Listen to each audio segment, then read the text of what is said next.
사실 노론하면은 우리가 사극에서 많이 봤지만 이 정조와 맞서서 정조의 여러 개혁 조치들을 방해하거나 또는 뭐 뒤에서 음모를 꾸며서 뭐 정조를 독살하거나 이런 노회한 정치가로서 우리가 노론에 대한 이미지를 많이 상상을 하는데요. 근데 실제 기록으로 보면은 당시 모든 노론이 이 정조에 대해서 적대적이었던 것은 아닙니다. 그래서 오늘은 이 노론 내에서도 상당히 다양한 목소리들, 노론 내에 좀 다양함을 좀 보여드리기 위해서 제가 이 심낙수라는 사람이 쓴 이 정변록이라는 기록을 가져와 봤습니다. 제가 정조극장에서 정변록을 많이 인용을 하는데요. 정변록의 저자인 이 심낙수에 대해서 잠시 설명을 드리면 우선 청송 심씨 가문인데 이 가문이 굉장히 노론 명문가 집안입니다. 그러니까 정조 당시에도 노론의 핵심적인 가문 중에 하나였는데 그 중에서도 이 심낙수라는 사람은 이 정조에게 우호적인 노론 시파로 활동을 하면서 이 노론 벽파들을 성토하는데 굉장히 앞장섰던 사람이에요. 심낙수가 당시 노론의 명문가 집안이었기 때문에 노론 내의 목소리들을 우리에게 들려주기에 굉장히 적합한 사람이거든요. 그래서 이 당시 물밑에서 이 노론 내부에서 어떤 이야기들이 오고 갔는지 심낙수의 눈을 통해서 한번 살펴보도록 하겠습니다.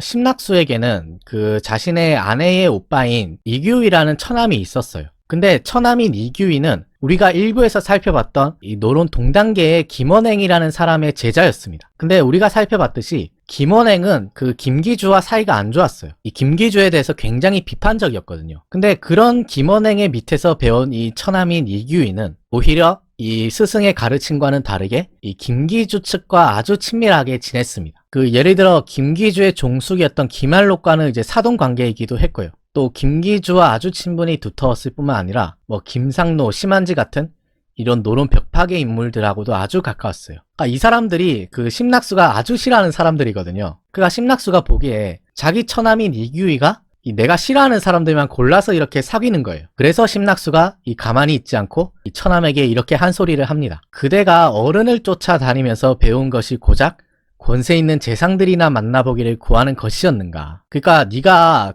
김원행한테 배웠으면은 스승의 가르침대로 따라야지. 왜 김원행이 싫어하는 권세 있는 재상들, 뭐 김기주라든지 김한록 이런 사람들이랑 같이 어울리고 다니느냐. 네가 어른한테 배운 것이 고작 그런 재상들이나 만나보기를 구하는 것이었는가. 이렇게 이제 처남의 어떤 처신에 대해서 따끔하게 한 소리를 했던 거죠. 그랬더니 처남인 이규희가 어떻게 말을 했을까요? 이규희가 심낙수한테 이렇게 말을 합니다. 그대는 늘 자기 견해만 주장하고 세상의 흐름을 따르려 하지 않으니 이것이 큰 문제다. 그렇다면 그대는 북당이 되려고 하는 것인가? 그러니까 지금 이규희가 사귄 사람들은 거의 남당 쪽 사람이거든요. 지금 세상의 이 대세는 남당이다. 근데 너는 늘 자기 견해만 주장해서 이 세상의 대세를 따르려 하지 않으니 이게 너의 가장 큰 문제다. 왜냐면 그때 남당이 아주 잘 나가고 있었거든요. 그러니까 이렇게 잘 나가는 남당을 따라야 되는데 그렇다면 네가 혹시 북당이 되려고 하는 거냐? 오히려 이제 심낙수를 공박을 하는 거죠. 그랬더니 심낙수가 이렇게 또 한마디 합니다. 나는 어디가 남이고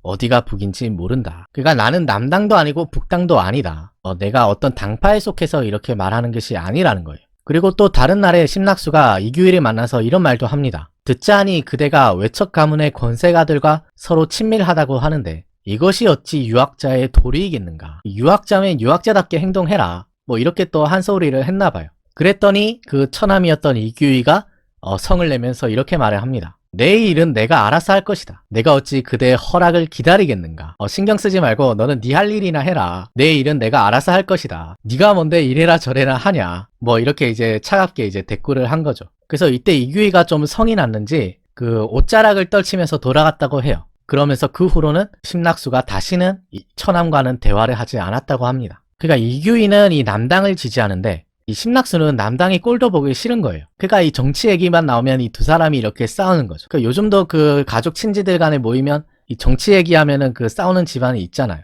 이때 이 두 사람도 얼마나 서로한테 이 앙금이 있었으면 다시는 서로 이제 말도 하지 않는 거의 이런 사이까지 이제 틀어지게 됐던 겁니다. 근데 이렇게 두 사람이 틀어져서 서로 교류도 없이 지내고 있었는데 영조 43년에 이규희가 죄를 지어서 유배를 떠나게 되면서 심낙수가 다시 한번 이규희와 이야기를 하게 됩니다. 당시에 이규희가 어떤 죄를 지었냐면은 당시 소론이었던 김상철이라는 사람이 있는데요. 김상철을 탄핵하다가 이 임금에게 밉보여서 유배를 갔던 거예요. 그러니까 영조가 이 당파 싸움을 굉장히 싫어했거든요. 근데 심낙수가 후에 들어보니까 이규희가 사실은 권세가들의 이 부탁을 받고 마치 그 심부름꾼처럼 앞에 나서서 이 소론인 김상철을 탄핵을 했던 겁니다. 결국 이렇게 이용만 당하고 유배를 떠나는 경우도 생긴다는 거죠. 그러니까 이 심낙수가 안 그래도 이 이규희의 처신이 마음에 안 들었는데 이런 꼴을 당하니까 어떻게 가만히 있을 수 있겠어요. 그래서 심낙수가 바로 유배되어 있었던 이규희한테 편지를 보냅니다. 내가 외딴 섬으로 유배된 규희에게 즉시 편지를 보내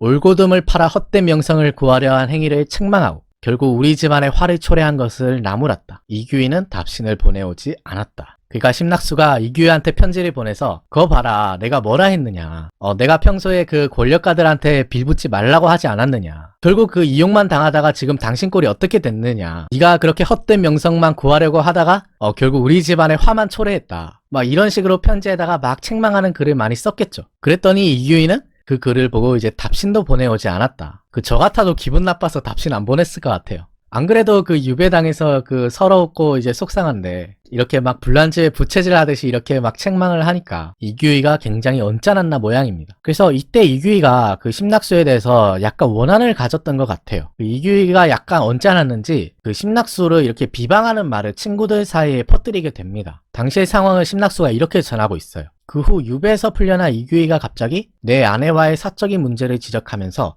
내가 경박하게 행동한다고 친구들 사이에 안 좋은 소문을 퍼뜨렸다. 그 후 서로에 대한 왕래를 완전히 끊었다. 그러니까 이규희가 심낙수 아내의 오빠니까 심낙수와 심낙수 아내 간의 어떤 문제를 잘 알고 있었을 거잖아요. 그가 무슨 문제인지 모르겠지만 어쨌든 이 심낙수의 이 인신과 관련된 프라이버시와 관련된 어떤 문제를 꺼내면서 그걸 이제 막 친구들한테 소문내고 다녔다는 거예요. 이걸 보면 이규희가 약간 치졸한 것 같기도 하고 두 사람이 이제 거의 의절을 하는 단계까지 이제 갔던 거예요.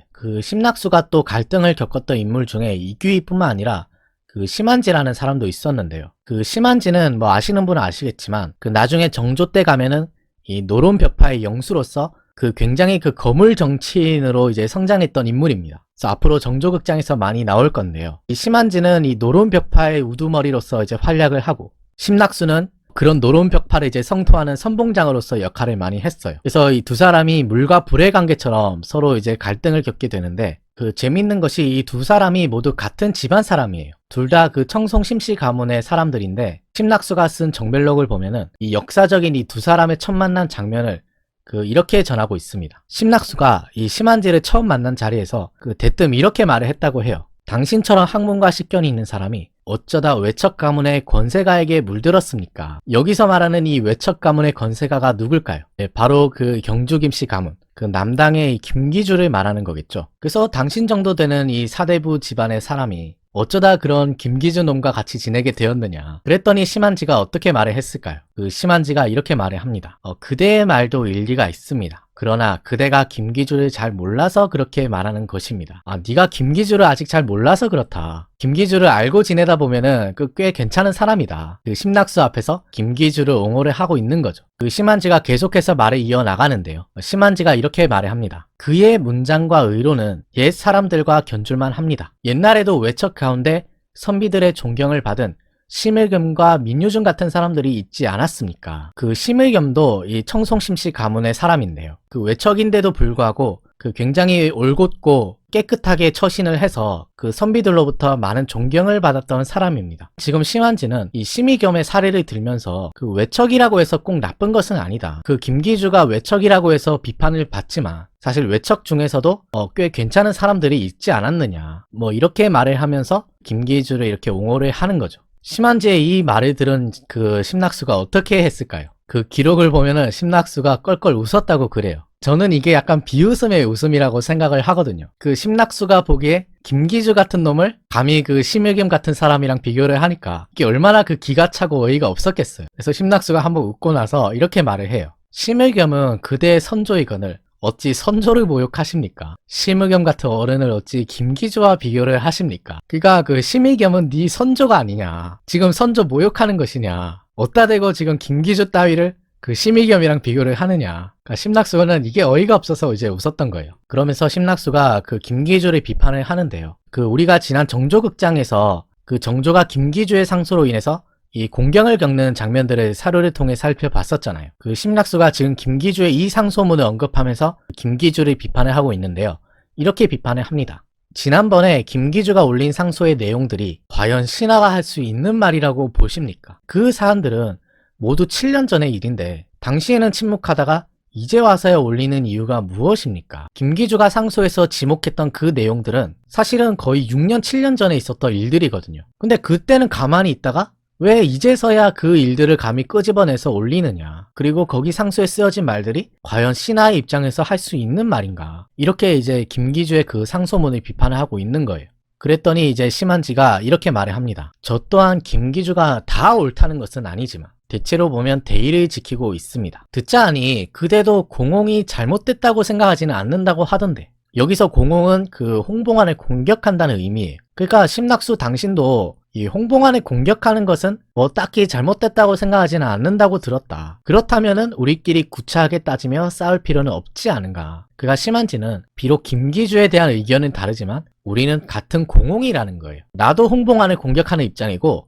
당신도 공홍이 딱히 뭐 잘못됐다고 생각하지는 않는다던데 그렇게 보면 우리가 뭐 굳이 싸울 필요는 없지 않느냐. 그러니까 쉽게 말해서 우리 같은 편이 아니냐. 심낙수랑 좀 잘 지내보자. 뭐 이런 메시지를 던지려고 한 것 같습니다. 근데 심한지가 싸우지 말자고 했는데 그 심낙수는 그만둘 생각이 없었던 모양이에요. 심낙수가 이렇게 반박을 합니다. 우리는 같은 공홍이기는 하지만 그대는 북임이고 저는 공김이니 서로 함께 할 필요는 없을 듯 합니다. 그 여기서 북임은 이 부축하다 할 때 쓰는 부자거든요. 그가 김기주를 부축하다, 김기주를 지지하는 파라는 거예요. 그러니까 우리가 비록 같은 공홍이기는 한데 심한지 당신은 김기주 지지파고 반대로 나는 김기주를 공격하는 입장이다. 우리는 뜻을 같이 할 사이는 아니다. 그러니 그냥 가끔씩 만나서 술이나 마시는 게 좋겠다. 그러니까 뭐 더 따지지 말고 그냥 가끔씩 만나 술이나 먹자. 뭐 이렇게 이제 대화를 마무리하려고 했던 거죠. 그래서 심낙수가 저렇게 우리는 같이 할 사이가 아니라고 말을 하니까 내가 이렇게까지 나를 낮추면서 같이 잘 지내보자고 했는데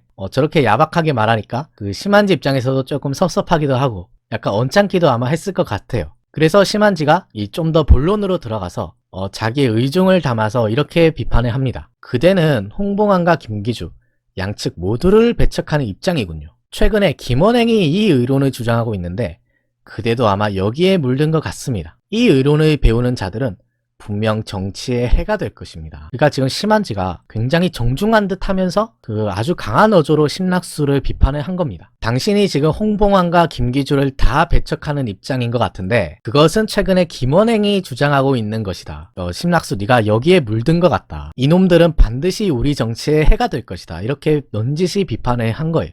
이걸 보면 심한지도 이 보통 성격은 아니죠. 심한지는 그 벽파의 엄청난 강경파입니다. 그러니까 이 사람도 이렇게 막 부드러운 이런 스타일은 아니었던 거예요. 근데 이제 또 이 말을 듣고 가만히 있을 심낙수가 아니죠. 그 심낙수도 여기에 질 사람이 아니거든요. 심낙수도 이 노론시파의 엄청난 강경론자이기 때문에 이 말을 듣고 이렇게 바로 반박을 합니다. 그대의 절친한 친구 이규희가 바로 그 정치에 해가 된다는 김원행의 문인입니다. 그런데 그는 김기주에게 물들더군요. 저는 김원행의 얼굴도 알지 못하는데 어떻게 그에게 물들 수가 있겠습니까? 그러니까 심낙수도 만만치가 않죠? 그 심한지가 그 김원행에게 물들었다고 비판을 하니까 심낙수가 누구를 끌고 오냐면 그 심한지의 아주 절친한 친구, 아까 우리가 살펴본 그 이규희를 소환을 한 거예요. 너의 베프인 이규희가 바로 네가 말하는 그 정치에 해가 된다는 김원행의 제자다.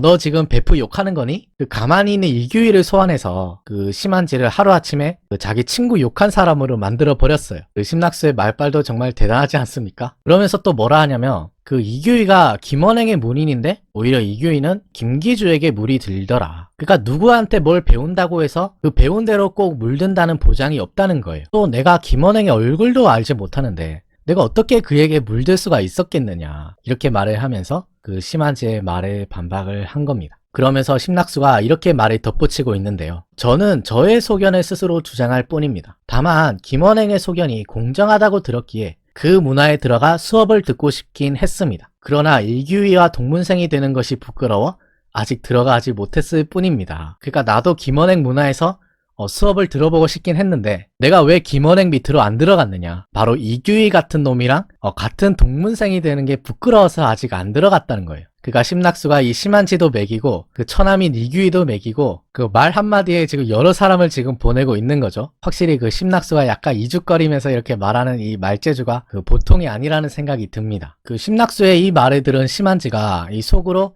아, 이 사람 약간 좀 정상이 아니다. 약간 이런 생각을 하지 않았을까요? 그 심한지가 심낙수의 말을 듣고 이렇게 말을 합니다. 그대와 이규희의 사이가 틀어진 것에 대해 제가 일찍이 바람직하지 않다고 생각했습니다. 그런데 오늘 보니까 이규희가 잘못한 것도 있겠지만 그대도 상당히 지나치시군요. 여기 원문에 군력 과이라고 했어요. 그대가 또한 과하다는 거예요. 그러니까 이규희도 좀 잘못했겠지만 오늘 그 당신 말하는 걸 보니까 당신도 좀 선을 넘었다. 상당히 좀 언행이 약간 과하시네요. 이렇게 말을 한 겁니다. 그가 이제 첫 만남에서 서로가 서로의 캐릭터 파악을 이제 한 거예요. 그래서 나중에 그 심낙수가 또 심한지를 만난 자리에서 이렇게 말을 했다고 해요. 저는 별다른 장점이 없는 사람입니다. 그러나 잘못된 것을 알면서 계속 잘못된 것을 밀고 나가려는 마음은 없습니다. 내 뜻은 이와 변함이 없을 겁니다. 나는 내가 잘못됐다고 생각하는 일을 끝까지 밀고 나가려는 그런 사람은 아니다. 나는 내 소신대로 행동한다. 당론에 따르지 않는 사람이다. 이렇게 이제 말을 한 거죠. 그랬더니 그 심한지의 반응이 재밌는데요. 심한지가 그 말을 듣고 껄껄껄 웃으면서 아, 참 당신 이상한 사람이다. 정말 이상한 사람이다. 이렇게 2번씩이나 말을 했다고 해요. 그가 심한지도 이제 두 손 두 발 들었겠죠. 아, 이 사람은 좀 뭔가 특이한 사람이다. 이렇게 아마 생각을 한 모양입니다. 네, 오늘 이렇게 이 노론 명문가 집안 내에서도 그 어떤 사안을 놓고 서로 생각이 달랐다는 것을 심낙수의 눈을 통해서 한번 살펴봤는데요. 여러분들은 이 두 사람의 대화를 보시고 어떤 생각이 드시나요? 이 두 사람이 같은 노론이긴 한데 과연 이 두 사람을 같이 노론으로 엮어서 우리가 생각을 할 수 있을까? 한 집안 내에서도 이렇게 달라요. 하물며 이 노론이라는 큰 집단 내로 보면은 얼마나 많은 견해와 주장과 입장이 있었겠어요. 그러니까 우리가 역사를 볼 때 노론이니까 이렇게 생각을 했겠지. 노론이니까 이런 주장을 하겠지. 이렇게 선입견을 가지고 바라봐서는 안 된다는 거예요. 노론이라고 해서 무조건 정조의 발목을 잡았다는 것도 아니고 또 노론이라고 해서 무조건 사도세자를 배척했던 것도 아니었습니다. 그러니까 그 노론 내부에 이 심한지가 지금 말하는 것처럼 이 이상한 사람들도 있었던 거예요. 노론 내부에 있었던 다양한 목소리들 또는 소신파의 목소리들도 우리가 놓쳐서는 안 된다는 것이죠. 네, 이번 정조극장은 여기서 마치고요. 저는 또 다음 시간에 정조와 관련된 재밌는 에피소드로 찾아뵙도록 하겠습니다. 긴 시간 시청해 주셔서 고맙습니다.